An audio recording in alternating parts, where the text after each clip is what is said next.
When a maid's daughter walked into a billionaire's world and said, "Please, marry my mother," no one expected what came next, not even him.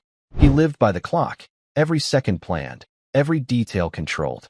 But on the night of a blind date he never wanted, she was late, 17 minutes late. And instead of the woman he was waiting for, a little girl walked into that high-rise restaurant, straight toward the billionaire who hated waiting. She looked him in the eye and said, "Please, marry my mother." In that moment, his empire of precision cracked. This isn't just a story about a missed dinner. It's the story of how a child's courage turned lateness into destiny, and a man of time into a man of heart. And before I forget, where are you watching from today? Leave a comment below. Enjoy the story. He built an empire on precision, but his world stopped for the two people who were never on his schedule. Elias Thorne stared at the empty chair across from him. In his world, lateness was not just an inconvenience. It was a deep and personal insult. It was a Tuesday night. The Cypress Room was an island of quiet expense, floating 20 floors above the city. The lights of the skyline glittered like spilled diamonds through the tall glass windows. Inside, there was only the low murmur of important voices, the soft clink of heavy silverware on fine china, and the scent of money. At a corner table, set for four, sat Elias Thorne. Elias was a man who wore his life like a perfectly tailored suit. Everything was in its place. His dark hair had not a single strand out of line. His shirt cuffs were exactly 1/2 inch beyond the sleeve of his dark, custom-woven jacket. On his wrist was a watch that did not just tell time. It measured it, dissected it, and proved he was its master. He did not like this. He did not like blind dates. His sister, Clara, had insisted. "Elias," she had pleaded, "you are 42 years old. You need air. You need to meet someone who doesn't work for you." So he had agreed. One dinner. Claire Jensen, his sister's friend's neighbor. A name with no face, no history. Across from him, his 10-year-old son, David, sat in silence. David was a small, serious echo of his father. He stared at a tablet screen, his fingers moving silently. The au pair had called in sick. A sudden fever. It was another crack in the day's precise schedule. Elias had been forced to bring him along. Elias glanced at his watch again. 7:17 p.m. The reservation was for 7 p.m. 17 minutes. His jaw tightened. He despised waiting. He hated the feeling of being stationary while the world moved on. It reminded him of things he had buried. A small boy on a cold cement step. A backpack heavy on his shoulders. Waiting for a car that never turned the corner. Waiting for a door that never opened. He had built an empire of steel and code to ensure he would never have to wait for anyone again. "Father." David's voice was soft, barely a whisper. Elias looked up. "Yes, David. Is she coming?" "People who are serious about their commitments arrive on time, David. Lateness is a sign of a disorganized mind." David nodded slowly, his eyes dropping back to the tablet. He understood the rules. Elias pressed his lips into a thin line. He was about to signal the maitre d' when a small figure entered his vision. It was not a waiter. It was a girl. She looked to be about 10 years old. She had a cascade of messy blonde hair, pulled back in a simple ponytail. She wore jeans, sneakers, and a bright yellow jacket that seemed to absorb all the soft, expensive light in the room. She was not wandering. She was walking with purpose. She moved between the tables, ignoring the surprised looks from other diners. She walked directly toward his table. Elias watched, his irritation turning to confusion. The girl stopped a few feet away. She looked at him, then at David, then back at him. Her eyes were bright blue and very serious. "Are you Mr. Elias Thorne?" she asked. Her voice was clear and polite. Elias froze. He did not know this child. "I am." The girl took a small breath, as if preparing a speech. "My name is Sophie Jensen. My mother is Claire Jensen. She is very, very sorry she is late." Elias stared. He had expected a text message, a flustered call to the restaurant. He had not expected a 10-year-old herald. David looked up from his tablet, his eyes wide with curiosity. "My mommy says to tell you that the number 42 bus broke down on Elm Street. The engine just stopped. She said she and the other passengers had to wait, but the next bus was too full. So she walked." "She walked," Elias repeated, the words feeling strange in his mouth. "Yes, sir. It's 28 blocks from there. She ran the last 3, so she wouldn't be any later. She's just in the lobby now, fixing her hair." Sophie delivered the report with perfect, grave accuracy. She wanted you to know she didn't just forget. Elias felt a strange sensation. The tight muscle in his jaw relaxed, just a fraction. He had been forgotten once. This woman, this Claire Jensen, had run 28 blocks to not be late. Thank you, Sophie, Elias said, his voice stiffer than he intended. Just then, a woman hurried into view, her face flushed. Sophie, oh goodness. I told you to wait for me by the ferns. She came to a stop beside the girl, placing a protective hand on her shoulder. This must be Claire Jensen. She was not what he expected, though he wasn't sure what he had expected. She was tall and slender, with the same bright blonde hair as her daughter, though hers was pulled into a simple, slightly messy bun. Strands of it had escaped during her run, framing a face that was open and honest.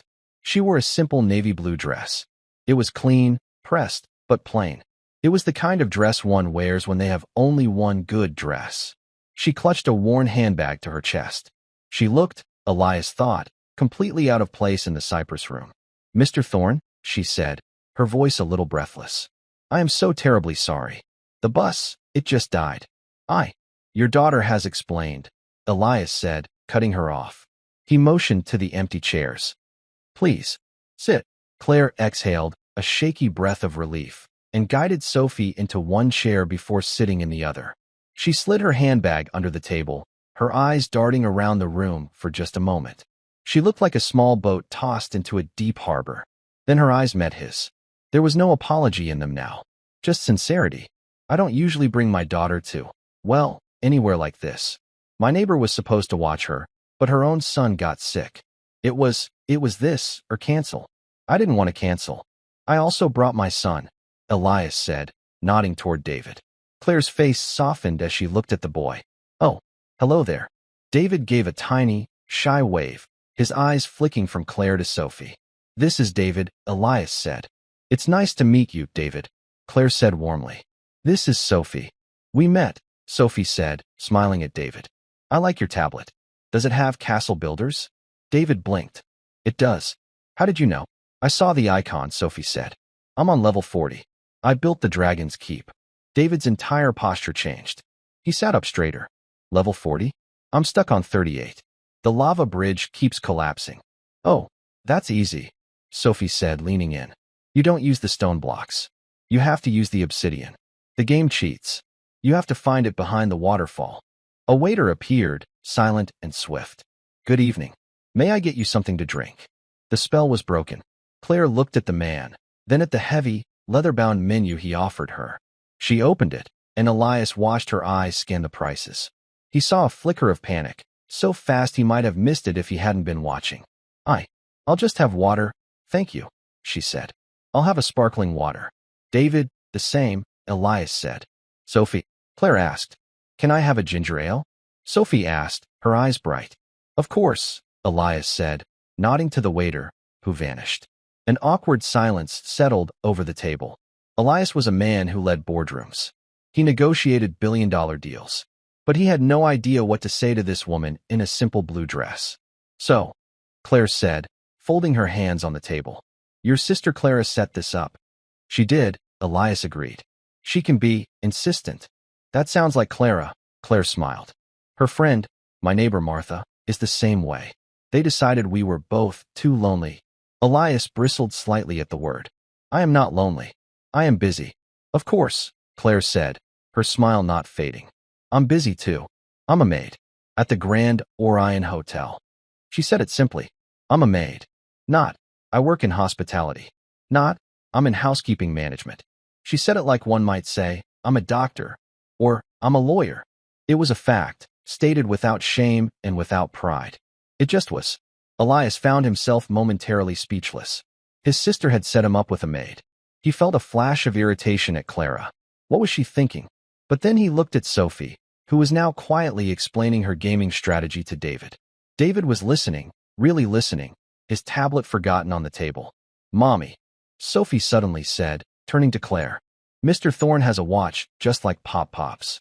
Claire's eyes widened slightly. Oh, Sophie, honey, I don't think. It's not, Sophie insisted, pointing. Pop-Pop's had a different band, but it had all the little circles inside. He said they were for measuring hero time. Elias looked down at his Patek Philippe, a watch that cost more than a house. He looked at Claire, whose expression was a mix of embarrassment and affection. Pop was my great-grandfather, Sophie explained to Elias. He was a war hero. He was in the 101st Airborne. He jumped into France on D-Day. Elias felt that strange sensation again, that loosening in his chest. His own grandfather had served. He had built his first company on the small inheritance his grandfather, a stern, disciplined man, had left him. The 101st, Elias said, his voice softer. That was remarkable. A remarkable generation. He was, Claire said quietly. He passed away 3 years ago. Sophie still misses him fiercely. He left her his medals. She keeps them in a little velvet box. He said heroes aren't afraid, Sophie added. And they're always on time. Well, Claire said, with a strained laugh. I failed that one tonight, didn't I? But you ran, Sophie said. That counts. Elias watched them. The easy, loving exchange. The shared history. It was a world away from his own, a world of silent dinners and performance reviews, even with his own son. The waiter returned with the drinks. As he set them down, David, excited by the conversation, reached for his water glass too quickly. His elbow bumped the glass, sending ice-cold water spilling directly into Claire's lap. Oh, Claire gasped, jumping back as the water soaked the front of her navy blue dress. David, Elias snapped, his voice sharp. Pay attention. You are 10 years old. You know better than to grab. David flinched, his face instantly pale with shame. I'm sorry. I didn't. It's okay, Claire said quickly, grabbing her small napkin and dabbing at the spill. It's just water. Really, it's fine. She looked at David, who looked like he was about to cry. Hey, it's okay. I spilled a whole tray of orange juice at work last week. It happens to everyone. David looked at her, his fear fading slightly. Elias watched the exchange. His first instinct had been correction. Her first instinct had been kindness. He reached into the inside pocket of his jacket. With a smooth, practiced motion, he pulled out a perfectly folded square of white linen. A handkerchief. He leaned forward, offering it to her. This will be more effective than that paper napkin. Claire stilled. She looked from the handkerchief to his face. She hadn't expected the gesture. He was the man who had just snapped at his own son for a simple accident. And yet, here he was, offering this small, old-fashioned courtesy. Thank you, she said softly. She took the cloth from him. Their fingers brushed for just a second. Her hand was not soft. It was the hand of a worker, with calloused palms and clean, short-filed nails. She blotted her dress, the fine linen absorbing the water. You're not what I expected, she said quietly, not looking up. Elias tilted his head. And what did you expect? She finally met his gaze. I don't know. Someone harder, maybe. Less kind. I am not kind, Elias said, though the word felt strange. I am practical. Most practical men don't carry linen handkerchiefs anymore, she countered, a small smile playing on her lips. I am not most men, he replied. The tension broke. Claire smiled, a real, warm smile that lit up her face. No, she said, looking down at the damp spot on her dress. I am beginning to see that. Sophie and David were already back to talking about their game, oblivious to the small, quiet shift that had just happened between the adults. They ordered dinner. Elias chose the salmon. Claire, after another hesitant look at the menu, chose the simplest chicken dish. Elias, seeing her hesitation, quietly ordered the grilled cheese from the bar menu for Sophie and a simple pasta for David. The conversation, surprisingly, began to flow. She asked him about his work. He spoke of data, of systems, of efficiency. She listened, genuinely interested. He asked her about her work. She spoke of the people she met, the small stories she saw, the businessman who always left a frantic mess, the elderly couple who visited every anniversary and always left her a $5 tip and a thank you note. She spoke of her life, not as a complaint, but as a series of facts. She lived in a small, one-bedroom apartment. Sophie slept in the bedroom, and she slept on a pull-out sofa in the living room. She worked 6 days a week. It's hard, she admitted, but it's ours. And Sophie is a good kid. She makes it easy.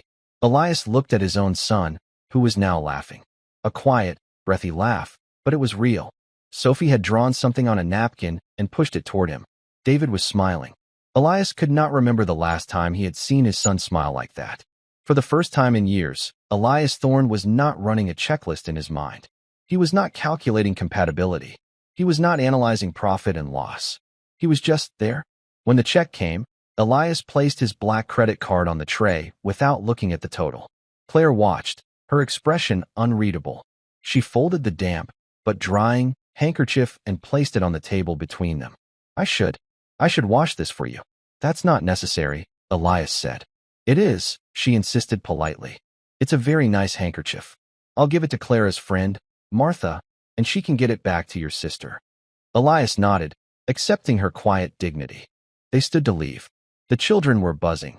Fast friends forged over virtual castles. Can we see Sophie again? David asked Elias as they stood near the coat check, his voice hopeful. Elias paused. He looked at Claire, who was helping Sophie into her bright yellow jacket. She looked tired from her long day, her long run, and the stress of the dinner. But she looked strong. Perhaps, Elias said. Outside, the air was cool. A long, black Maybach sedan was idling at the curb, a driver standing beside the open rear door. David walked toward it automatically. Elias turned to Claire and Sophie. We will drive you home. Claire shook her head, pulling her thin coat tighter. Thank you, Mr. Thorne, but that's very kind. We'll take the bus. The stop is just 2 blocks away. Elias blinked. The bus? Of course, Claire said, as if it were the most normal thing in the world. But it's late. And you have Sophie. The 9-line bus is very safe, Claire said, smiling. And Sophie likes it. She counts the red cars. It's our tradition. Sophie beamed. Last night, I counted 34. Elias stood on the curb, his driver holding the door, his son waiting in the car. He was offering comfort, efficiency, and safety. And this woman, this maid, was turning him down. Politely, firmly. She was not offended by the offer. She was simply not accepting it. Well, Claire said, holding out her hand. Thank you for dinner, Mr. Thorne. It was lovely. And David, it was so nice to meet you. It's Elias, he said, taking her hand. Her grip was firm. And it was a pleasure to meet you, Claire. And you, Sophie. Good night, Mr. Elias. Sophie chirped, waving. Tell David I'll send him the cheat code for the lava bridge. Elias nodded, a small, unfamiliar smile touching his own lips. I will. He watched them walk away. A woman in a simple blue dress and a girl in a yellow jacket. They did not look back. They turned the corner, heading toward the bus stop. He got into his car. The door shut with a heavy, silent thud. The car smelled of polished leather and quiet wealth. Home, sir? The driver asked. Elias stared out the window, at the corner where they had disappeared. Yes, Robert. Home. As the car pulled into traffic, David spoke from the silence. She was nice, father. Elias looked at his son. Yes, David. She was. And Sophie was smart. Yes. I like them. Elias looked away from his son and back at the city lights. He thought of a cold step. He thought of a woman running 28 blocks. He thought of a simple, clean apartment and a mother sleeping on a sofa so her daughter could have the bedroom. He felt something deep inside him. Something old and structured. It was shifting. David was quiet, but it was a different kind of quiet. Not the tense, still silence of his father, but a soft, thoughtful one. They arrived at the gates of the Thorne estate. The black iron gates, tall and imposing, swung open without a sound. The car crunched up a long, winding gravel drive, past trees that were centuries old. The house was not a house. It was a statement. A vast structure of dark stone and modern glass. It loomed over the landscape, a fortress of quiet, controlled wealth. The car stopped. The driver opened the door. Elias stepped out. David followed. Inside, the home was vast and cold. The floors were polished marble that echoed every footstep. The walls were hung with art that was famous and expensive, but not personal. A housekeeper, Mrs. Peters, a woman in a gray uniform, met them at the door. Good evening, Mr. Thorne. Master David. Was the dinner satisfactory? It was, Mrs. Peters. Thank you. Elias was already unbuttoning his jacket. See that David gets ready for bed. Yes, sir. David looked up at his father. Father. Elias paused, halfway up the grand, floating staircase. Yes, David. Can Sophie send me the cheat code? Elias looked down at his son. You'll have to ask your au pair to set up the communication on the tablet. But how? I don't have her number. I will handle it, David. Go to bed. Yes, father. David turned and walked with Mrs. Peters down a long, white hallway. Elias watched him go. He saw the small, lonely set of his son's shoulders. He felt a sharp, unpleasant pang. He turned and continued up to his study. The study was his real home. It was dark wood, with one wall made entirely of glass, overlooking the city far below. He sat in his leather chair, but he did not open his laptop. He did not check the markets. He found himself thinking of a simple blue dress, of a hand calloused from work, of a woman who had run 28 blocks so she would not be rude. He had Claire's number. He could get Claire's. He picked up his phone. He typed a short, precise text to his sister. What is the last name of your friend's neighbor? The reply was instant. Jensen. Claire Jensen. Why? Was it awful? She's sweet, Elias. Elias ignored the questions. Jensen. He typed the name into a private search engine on his computer. Not a public one. This one dug deeper. Results flickered. Claire Jensen, 38. One dependent, Sophie Jensen, 10. Address in a modest, 5-story apartment building in the city's East End. No criminal record. One small claims court case, a dispute with a landlord, settled. She was a maid at the Grand Orion Hotel. Then he saw it. Cross-referenced under family members. Deceased, Sergeant Michael Jensen. Her grandfather. He clicked. The screen filled with old, black and white photos. A young man in uniform. Medals. A citation, signed by a general. Sergeant Michael Jensen. 101st Airborne. He had single-handedly taken out a machine gun nest in Bastogne, saving his entire platoon. He was a hero. The kind of man Elias's own grandfather had revered. Elias leaned back. The woman in the simple blue dress was the granddaughter of a man like this. A man of true, undeniable substance. He closed the file. He felt that strange shift again. The solid ground beneath his feet was moving. Miles away, in the East End, the world was very different. The one-bedroom apartment was small, but it was spotless. The furniture was old but clean. In the living room, a sofa had been pulled out, and on it, Claire Jensen was sitting.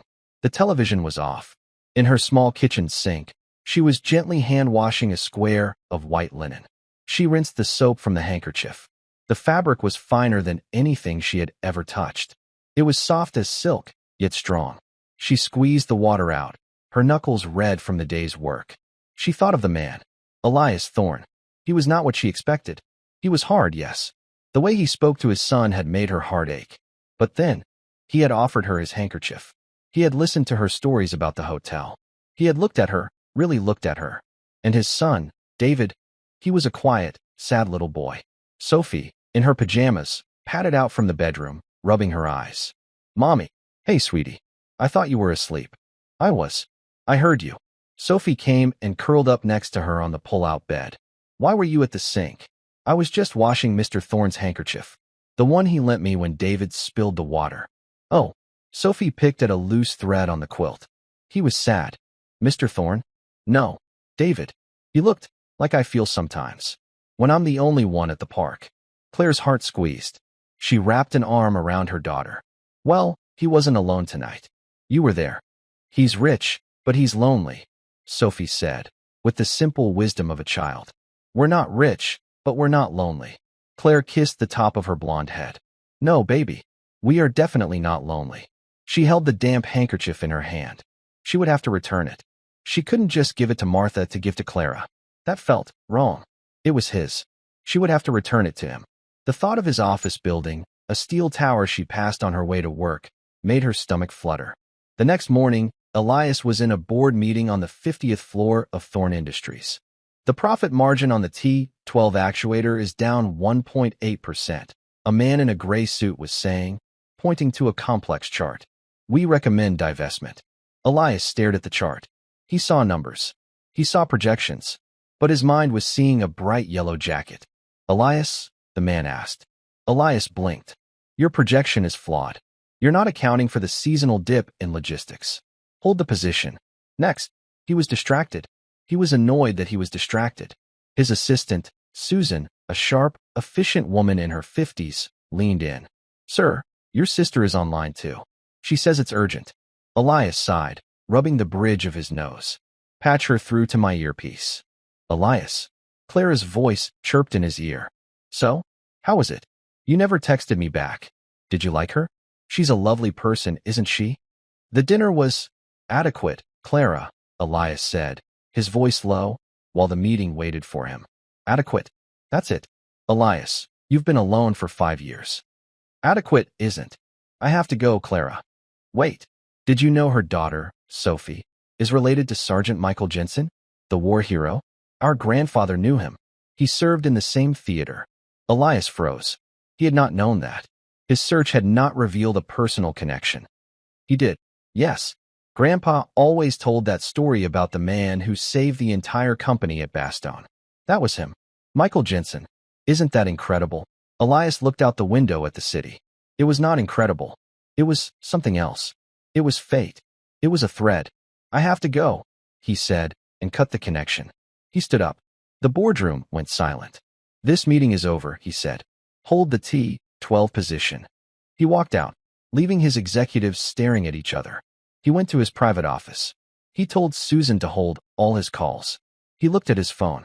He had a decision to make. He was a man who hated complications. And Claire Jensen and her bright, honest daughter were the biggest complication he had faced in a decade. At that exact moment, Claire and Sophie were standing in the lobby of his building. It was, Claire thought, the most intimidating room she had ever been in. It was 3 stories high, all black marble and glass. A massive, abstract sculpture hung from the ceiling. Men and women in dark, expensive suits rushed past, not making eye contact. Claire clutched her worn handbag, and it was a small, neat envelope. Inside the envelope was the pressed, clean handkerchief. She was on her way to the hotel. Her shift started in 30 minutes. But this was on the way. She had told herself it was just practical. Drop it off. Get it over with. She approached the main reception desk, a slab of black stone that looked like an altar. The woman behind it was sharp and perfect, her hair pulled back. Can I help you? The woman asked, her voice cool. Yes. I have a package to leave for Mr. Elias Thorne, Claire said, her voice sounding small in the huge space. Mr. Thorne does not accept unsolicited packages.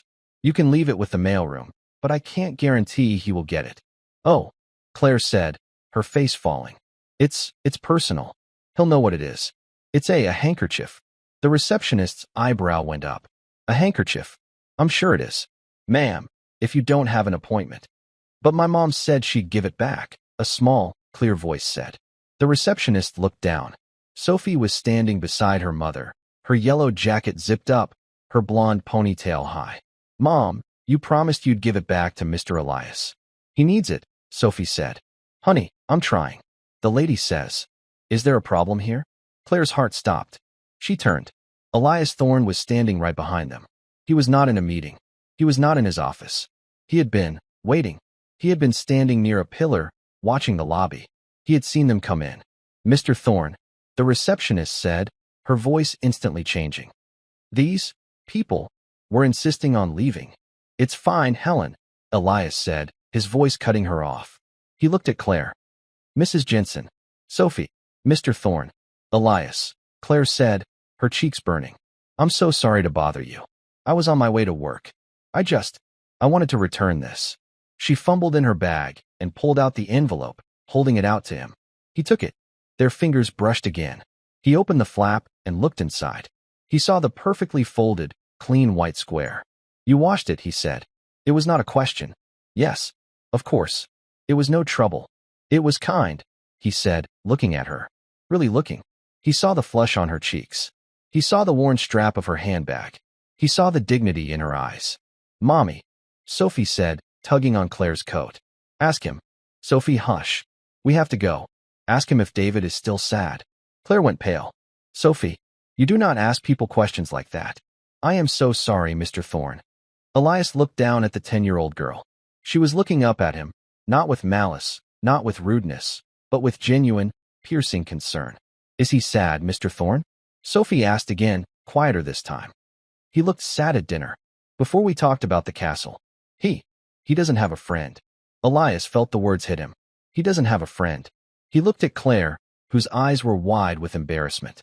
He looked at the receptionist, who was pretending not to listen. He looked at the rushing suits in his lobby. And he made a decision. No, Elias said to Sophie. He doesn't. Not really. He then looked at Claire. His voice was firm, cutting through the noise of the lobby. I have an event. This Saturday. At my home. It's a fundraiser for the children's hospital. It's very casual. There is a petting zoo. And games. Claire just stared at him. David will be there. He asked to see Sophie again. I would like it, very much, if you would both come. As my personal guests. Claire was speechless. A party? At his house? A fundraiser? Oh no. Mr. Thorne, we couldn't possibly. I have to work on Saturday. And we wouldn't fit in. I will arrange for you to have the day off, Elias said, dismissing her first excuse. And you will fit in perfectly. It's for the children. He looked at her, and his voice softened, just a fraction. Please. It would mean a great deal to my son. And to me. The plea was naked. It was not a command from a billionaire. It was a request from a father. Claire looked at Sophie. Sophie's eyes were shining. A petting zoo, Mommy? Claire looked back at Elias. He was just a man, in a suit, in a lobby, asking for a kindness. She took a slow breath. Okay, Mr. Thorne. For the children. We would be happy to come. A small, genuine smile touched Elias's lips. Good. My car will pick you up. Saturday, 11 a.m. He nodded, a gesture of finality. He turned, the clean handkerchief still in his hand, and walked across the marble floor. He did not look back. Claire stood there for a long moment, her heart hammering against her ribs. Sophie was vibrating with excitement beside her. Mommy, a petting zoo. Can we pet a goat? I want to pet a goat. The receptionist, Helen, was staring at her. The cool mask of indifference was gone, replaced by a sharp, calculating curiosity. Claire felt the woman's gaze like a physical weight. Come on, honey, Claire said, taking Sophie's hand. We have to go. Mommy is going to be late for work. She walked out of the towering lobby, back into the bright, noisy street. She felt like she had just stepped out of a different, airless world. A car is picking us up, Mommy. A fancy car? Sophie asked, skipping to keep up. I guess so, baby. Claire's mind was spinning. She had gone to return a handkerchief. She had left with an invitation to a billionaire's party. She looked at her watch. 8:52 a.m. Her shift started in 8 minutes. She began to walk faster, almost running, just as she had for the blind date. As Claire and Sophie disappeared onto the street, Elias stepped into his private elevator. The doors slid shut, sealing him in silence. He looked at the white linen in his hand. It smelled faintly of soap. Not expensive, perfumed soap. Just clean. The scent was simple and honest. He found it strangely comforting. The elevator opened directly into his office. His assistant, Susan, was waiting with a tablet. Sir, your 2:30 has been moved to 4. The logistics team needs your sign-off on the Singapore merger and... Susan, Elias interrupted. He walked to his desk and placed the handkerchief down carefully, as if it were a fragile piece of art. Call the Grand Orion Hotel. The general manager. What's his name? Thomas Bell, sir. Call Thomas Bell. Tell him Elias Thorne is requesting that one of his employees, Claire Jensen, be given a personal day this Saturday. Paid. It is for a private matter. He is to ensure it is handled discreetly and without complication. Susan's eyebrows rose, but she made no comment. She had worked for Elias for 15 years. She knew better than to ask questions. Yes, Mr. Thorne. Right away. And Susan, sir, find out what a 10-year-old girl would like at a party. Susan paused, the tablet in her hand. Sir, the party is for the children's hospital. We have the petting zoo, a magician, and an ice cream sundae bar. I know what we have, Elias said, his voice quiet. I am asking what she would like. Susan finally allowed herself a small, brief smile. I will look into it, sir. Thank you. Elias sat behind his desk. He looked at the handkerchief. He should put it away. It was just a piece of cloth. But for some reason, he left it sitting there, a small, white square against the dark, polished wood of his desk, for the rest of the day. The next few days were a blur for Claire. The call from her manager had been surreal. Mr. Bell, a man who barely knew her name, had called her into his office. He had been nervous. Miss Jensen, Claire, it seems you have this Saturday off. With pay. A personal request was made on your behalf. Claire knew instantly who it was. Oh, thank you, Mr. Bell. Is everything all right, Claire? He asked, his eyes full of questions she could not answer. Yes, sir. Thank you. She left his office, her coworkers staring at her. The whispers followed her down the hall. Who was she? Why did the big boss give her a day off? Now, she had a different problem. It was Friday night. The party was tomorrow. She stood in her small apartment, looking at the contents of her closet. It was not a big closet. There was her blue dress, the one she wore to the restaurant. There were her maid's uniforms. There were a few pairs of jeans and some simple blouses. Nothing in her closet belonged at a billionaire's estate. She sank onto her pull-out sofa, her head in her hands. The anxiety was a cold, heavy knot in her stomach. I can't go. I just can't. Sophie, already in her pajamas, came out of the bedroom. She had a small, velvet-covered box in her hands. What's wrong, Mommy? Oh, baby, I don't have anything to wear. Everyone there will be so fancy. I'll look silly. Sophie looked at her, confused. But Mr. Elias invited you. He didn't invite your clothes. Claire looked up, a sad smile on her face. It doesn't work that way, honey. People, they see the clothes first. Sophie sat down and opened the box. Inside, resting on faded purple velvet, were 3 military medals, an old pin, and a small, simple silver locket, tarnished with age. Pop said clothes are just wrapping paper, Sophie said, touching one of the heavy bronze medals. He said what's inside is the real present. He said you're the best present he ever knew. After Grandma, of course. Claire felt tears sting her eyes. She pulled her daughter close. You're right, baby. You're so right. Sophie pulled the silver locket from the box. It was on a thin, simple chain. You should wear this. It had been her great-grandmother's. Oh, Sophie. It's so old. It's important, Sophie said, pressing it into her hand. It's our family. Claire closed her hand around the small piece of metal. It was warm. She took a deep breath. She would wear her blue dress, the only good dress she owned, and she would wear the locket. She would go, not as a maid trying to fit in, but as Claire Jensen, as Sophie's mother, as Sergeant Michael Jensen's granddaughter. That was enough. Saturday morning, exactly at 11 a.m., a black car, longer than any Claire had ever seen, pulled up to their apartment building. It was not the Maybach. It was a large, black SUV, but it was just as intimidating. The driver, a different man, stepped out. He was polite, held the door for them, and did not speak. Sophie pressed her nose to the window as they drove.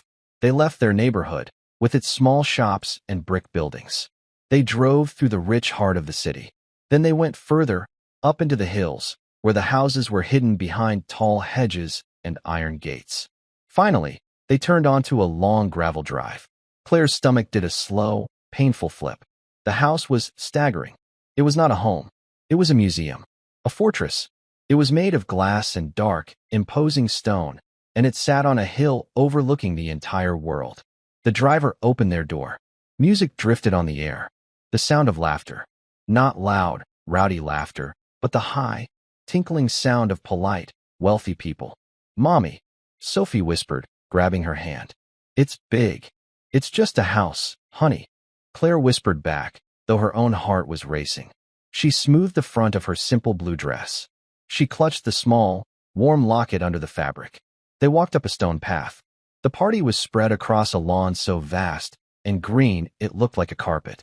There was a white tent. A string quartet played in one corner. Waiters in white jackets moved silently through the crowd, holding trays of champagne flutes and tiny, complicated-looking food. And yes, in the distance, there was a petting zoo. Sophie let out a small gasp. Claire scanned the crowd. Everyone was beautiful. The women wore bright, silk dresses and sharp, high-end casual wear. The men wore expensive linen shirts and pants. Claire felt her face burn. She felt, instantly, like her maid's uniform was showing through her dress. I don't see them, honey. Maybe we should. Sophie, a small voice called out. David Thorne was running toward them. He was not the silent, shy boy from the restaurant. He was wearing shorts and a t-shirt, and he was smiling. Actually smiling. You came. Look, he pointed to the petting zoo. There's a goat. And they have 3 horned sheep. 3 horns. Sophie squealed, her shyness gone. Come on. I'll show you. David grabbed her hand. Come on. The 2 children, a small boy in expensive play clothes and a girl in jeans and her bright yellow jacket, which Claire had insisted she wear in case it got cold, ran off together. They didn't look back. They just went. Claire was left standing alone on the edge of the perfect lawn. She clutched her small, worn handbag. She was an island. A dozen pairs of eyes glanced at her, assessed her simple dress, her plain shoes, her non-existent jewelry, and dismissed her. A woman with sharp blonde hair and a diamond bracelet that cost more than Claire's car laughed at something her friend said, her eyes flicking to Claire and then away. Claire's stomach twisted. This was a mistake. A terrible, terrible mistake. She should never have come. She looked for an exit. She just wanted to find a quiet corner, wait for Sophie, and go home. I was wondering when you would arrive. Elias's voice. She turned. He was standing beside her. He was not wearing a suit. He wore dark trousers and a simple, perfectly ironed white shirt, the sleeves rolled up his forearms. He looked younger, more relaxed, almost normal. Mr. Thorne. Elias, she said, her voice shaky. Your home it's beautiful. It's a house, he said, echoing her words from earlier. A practical structure. He looked at the crowd, then back at her.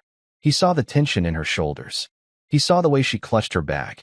You look uncomfortable, he said. It was a simple, flat statement of fact. Claire flushed. I'm not used to all this. Neither am I, he said. Claire looked at him. But it's your party. It is a required function, Elias said. A social obligation for the hospital. I do not enjoy this. He gestured to the mingling, laughing crowd. He looked at her, really looked at her. He saw the simple blue dress.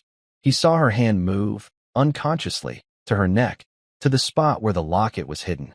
My son, however, he said, a small, new warmth in his voice, is enjoying himself. For the first time in a long time. He nodded toward the petting zoo. David and Sophie were side by side, fearlessly petting a grumpy-looking black goat. David was laughing. A real, open-mouthed laugh. Claire felt the knot in her chest loosen. She's good at that. Making friends. She is good, Elias agreed. She is open. A man in a pale blue linen suit approached them. Elias. Marvelous party, as always. The governor is looking for you. Elias did not take his eyes off Claire. He will find me, James. The man, James, looked at Claire, his smile faltering. He assessed her, just as the women had. He looked back at Elias, confused. And this is? James asked. Elias turned, his body positioning itself slightly, subtly, between Claire and the man. This is Mrs. Claire Jensen, a personal guest. His tone was mild, but the message was steel. She is with me. She is not to be questioned. The man's eyes widened slightly. Oh, of course. A pleasure, Mrs. Jensen. He gave a stiff nod and moved away quickly. Claire stared at him. You did that on purpose. I am a practical man, Elias said. The shortest distance between a problem and a solution is a straight line. Come, let me get you a ginger ale. He didn't offer her champagne. He remembered. He remembered what Sophie drank. He led her away from the center of the party, toward a quieter area near a large, old oak tree. The string quartet's music was softer here. Thank you, she said quietly. For what? For the straight line. It was nothing. He handed her a glass. Clara told me about your grandfather. That he and my grandfather served in the same theater. Claire's hand went to her locket. Yes, he was a good man. Sophie, she adored him. He was the only father figure she ever really had. She said it simply, a fact, not a plea for sympathy. My grandfather was much the same for me, Elias said, his voice distant. He stared at the house. He was a difficult man. Hard. He believed in discipline above all else. He left me his company. But he never told me he was proud of me. Claire watched him. This was the most personal thing he had ever said. He was the billionaire, the master of the universe. And he was still just a man, waiting for a word of praise from a man long gone. I think, Claire said softly, he would be proud of David. Elias's head snapped toward her. He looked surprised, as if the thought had never occurred to him. He looked over at his son, who was now showing Sophie a small, hidden garden path. Yes, Elias said, his voice thick. Yes, I think he would. Before he could say more, a woman's sharp, high voice cut through the air. David, darling, get away from her. A tall woman in a white dress was marching across the lawn. Her name was Amelia Vance. She was the daughter of a board member and a woman who had, for years, assumed she would one day be Mrs. Elias Thorne. She was marching toward David and Sophie. Her jacket is filthy. You'll catch something. Get away. Sophie froze, her hand dropping from David's. She looked down at her bright yellow jacket, which now had a small streak of mud on it from the goat. She shrank back, her eyes wide with hurt. David, who normally would have wilted, stepped in front of her. It's just mud. Stop it. Don't you talk back to me, young man. Amelia snapped. Claire's glass hit the small table. She was moving before she even thought. But Elias was faster. He crossed the lawn in 10 long, furious strides. His voice was not loud, but it was cold enough to freeze the sun. Amelia. The woman stopped, spinning around. Elias. Thank goodness. This little girl, she is my guest, Elias said. Amelia's face went white. You're your guest? But she's in jeans. And you, Elias said, are leaving. Now. He didn't wait for a reply. He walked past her, his back to her. He knelt, putting himself on eye level with the two children. Claire had just reached them, her heart pounding. Elias looked at Sophie. Her lower lip was trembling. Are you all right, Sophie? Sophie nodded, wiping her nose on her sleeve. She said I was dirty. Elias's jaw was a hard line. He looked at David, who was standing protectively by Sophie's side. David, you did well. You protected your friend. I am proud of you. David's eyes went wide. He stared at his father. He had never, ever heard those words. I am proud of you. Elias stood. He looked at Claire. The fury was gone from his eyes, replaced by a deep, pained regret. Claire, I am sorry. That should not have happened. Claire took a shaky breath. She put her hands on Sophie's shoulders. It's okay. We're okay. But they weren't.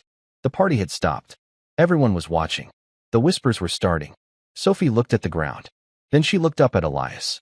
She looked at his sad eyes. She looked at the big, empty, beautiful house. She looked at David, who was still standing close to her. She seemed to make a decision. She stepped away from her mother. She walked right up to Elias Thorne. She looked him square in the eye, her own blue eyes serious and fierce, just like her great-grandfather's. Mr. Thorne, she said, her voice clear and carrying in the sudden silence. Yes, Sophie. My mommy is the best mommy. And she's not sad. And David, he's not sad when I'm here. I think you're sad, too. Elias just stared at her, speechless. I think, Sophie said, taking a small, brave breath. I think you should marry my mother. Then we could all live here. And then none of us would be lonely anymore. The silence on the lawn was absolute. The string quartet had stopped, and the murmur of 50 wealthy people vanished, as if even the breeze held its breath. Claire Jensen stood frozen, her hand still on Sophie's shoulder. Her face was a mask of pale, burning humiliation. She could feel every eye on her simple blue dress, on her 10-year-old daughter who had just proposed marriage to Elias Thorne. Amelia Vance, standing several feet away, let out a small, sharp laugh of disbelief. It was the only sound. Sophie, realizing the weight of the silence, looked up at her mother. Mommy, she whispered, her bravery suddenly failing her. Did I do it wrong? Claire's heart didn't just break, it shattered.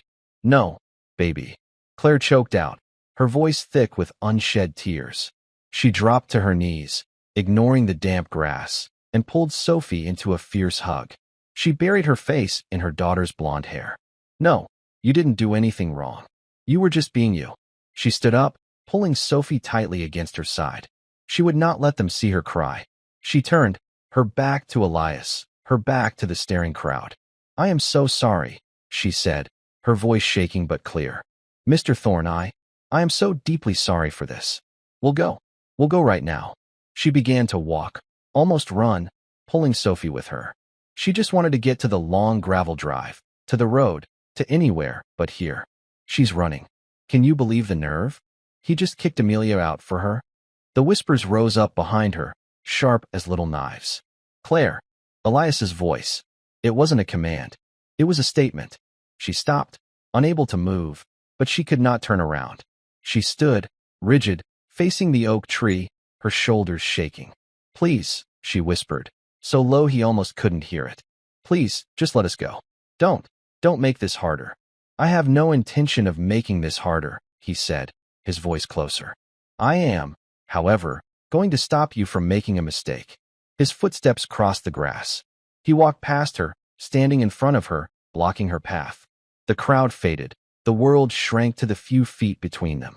Then, he did something no one expected. Elias Thorne, the man who controlled empires, who did not bend for markets or for men, slowly knelt. He knelt on the grass, in his expensive trousers, until his eyes were level with Sophie's. Sophie, who had been hiding her face against her mother's side, peeked out. "You are Sophie Jensen, correct?" Elias asked, his voice formal, but not cold. Sophie nodded, her eyes wide. "You are the great-granddaughter of Sergeant Michael Jensen," he stated. She nodded again. He was a man of great courage. He saw a problem, and he moved to fix it. He did not wait. "He was a hero," Sophie whispered. "Yes," Elias said. "And you, Sophie Jensen, are just like him. You saw a problem, and you offered the bravest, most direct solution you could think of." He looked at her, and a small, almost invisible smile touched his lips. It was, for the record, a very good solution. Very efficient. Sophie sniffled, a tiny smile breaking through her tears. "You were all lonely. It's not good to be lonely." "No," Elias agreed, his voice growing soft. "It is not." He turned his head slightly, still kneeling, to look up at Claire. "Your daughter," he said, "is extraordinary. She sees truth, things that the rest of us have spent years learning to ignore." Elias rose to his feet. He stood in front of Claire. He was close. Close enough for her to see the genuine, profound emotion in his eyes. "I am not going to marry you, Claire." Claire flinched, as if he had struck her. The words were a confirmation of her humiliation. From the lawn, Amelia's friends tittered. Elias heard them. He raised his voice, just slightly, so it carried across the lawn. "Marriage is a promise. It's the end of a long, serious negotiation. It's not a beginning. And I would not disrespect you, or what your daughter just offered, by treating it as a simple solution to loneliness." He paused, and his next words silenced the entire party. "But her premise," he said, his eyes locked on Claire's, "is correct. I am lonely, and my son is happier than I have ever seen him. And I have not, in 5 years, met anyone I would rather share a ginger ale with." He looked past her, at David, who was standing by the petting zoo, watching with a look of desperate hope on his face. "David," Elias called out. David flinched, startled to be called. "Yes, father. Do you want Sophie and Mrs. Jensen to leave?" "No," David shouted, his voice cracking with emotion. "No, sir. I want them to stay. I want them to stay for the ice cream." Elias looked back at Claire. "The ice cream. That seems a more practical place to start than marriage. Don't you think?" Claire looked at him. He could have let her flee. He could have laughed it off. Instead, he had knelt. He had defended her. He had stayed. She let out the breath she had been holding, a shaky, tear-filled laugh. "Ice cream," she repeated, wiping her cheek. "Yes, that sounds like a very good start." Elias nodded, satisfied. He then turned to the lawn, his face changing, the brief warmth replaced by cool authority. "Thank you all for coming," he said, his voice booming with finality. "Your support for the hospital is appreciated. The event, however, is now over." A stunned, offended silence rippled through the guests. He was choosing this maid, over them. Elias watched them, his expression daring any of them to challenge him. No one did. Amelia Vance, her face a mask of rage, turned on her heel and was the first to leave. The rest followed, a slow, grudging river of silk and linen. They murmured as they went, but they went. In 10 minutes, the lawn was empty. It was just them, the 4 of them. David ran across the grass, skidding to a halt beside Sophie. Can we get ice cream now?" Elias looked at Claire. The question wasn't about ice cream. It was about everything. "Elias," Claire said, her voice finally steady. "You didn't have to do that. You dismissed everyone. They were guests," Elias said simply. "They were not friends. I am beginning, just now, to learn the difference." He looked at his son. He looked at Sophie. He looked at the woman standing in front of him, her simple blue dress stained with grass, her face stained with tears, wearing her great-grandmother's locket. "I have spent my life building things that are hard," Elias said, his voice quiet. "Steel, code, fortresses. I thought that was strength. I was wrong." He looked at her, his eyes full of a new, raw vulnerability. "Strength is running 28 blocks. Strength is sleeping on a sofa. Strength is standing on a lawn full of strangers and speaking the truth, no matter how much it costs." He held out his hand. I cannot, in good conscience, marry you, Claire. I don't know you. He took a breath. But I would like to. I would like to know you very, very much. Claire looked at his outstretched hand, then back to his eyes. She put her own hand into his. His fingers closed around hers, firm and warm. I'd like that, too, she whispered. Good, Elias said. He did not let go. So, ice cream? Sophie asked, tugging on her mother's other hand. Elias smiled. A real, genuine smile that transformed his entire face. Yes, he said. He looked at David. Go. Show them the Sunday bar. Get whatever you want. They don't have sheep ice cream. Father, David said, rolling his eyes, but he was grinning. He grabbed Sophie's hand. Come on, he yelled. I'll race you. The two children ran, laughing, toward the empty white tent. Elias and Claire stood on the lawn, hands linked, watching the children go. He's never done that, Elias said quietly. What? Claire asked. Laugh like that. Run. He's a boy. They're good for each other, Claire said, her heart full. You, Elias said, turning to her, his grip tightening just a fraction, are good for me. He had built his world on precision, a fortress of cold logic designed to ensure he would never be forgotten again. And in one day, a 10-year-old girl and her mother, a maid with a hero's courage, had breached all his walls. They hadn't torn his fortress down. They had just walked in. For the first time, Elias Thorne looked at the chaos of his empty, ruined party. He looked at the woman beside him. He heard his son's laughter. And he finally felt, deep in his bones, like he was home. 6 months later, the great stone house on the hill no longer echoed. It was a Saturday afternoon. The vast, modern kitchen, once the sole, silent territory of hired staff, was warm and smelled of cinnamon. Claire, wearing a simple knit sweater, stood by the marble island, watching as David and Sophie argued happily over a video game. They were sitting on the floor, their backs against the cabinets, a shared tablet between them. Elias walked in, not in a suit, but in jeans and a soft, worn shirt. He didn't check his watch. He crossed the room and wrapped his arms around Claire from behind, resting his chin on her shoulder. They've been at that level for 20 minutes, he murmured, his voice no longer carrying the boardroom's chill. They'll figure it out. They always do, Claire replied, leaning back against him. She still worked at the hotel, part-time. It was her choice. It keeps me grounded, she told him, and he had understood. He kissed her temple, his hand finding hers. He looked at the two children, their children. Sophie was now teaching David a cheat code she'd found. David was laughing, a sound that Elias now heard every day. He thought of the cold, empty chair in the restaurant.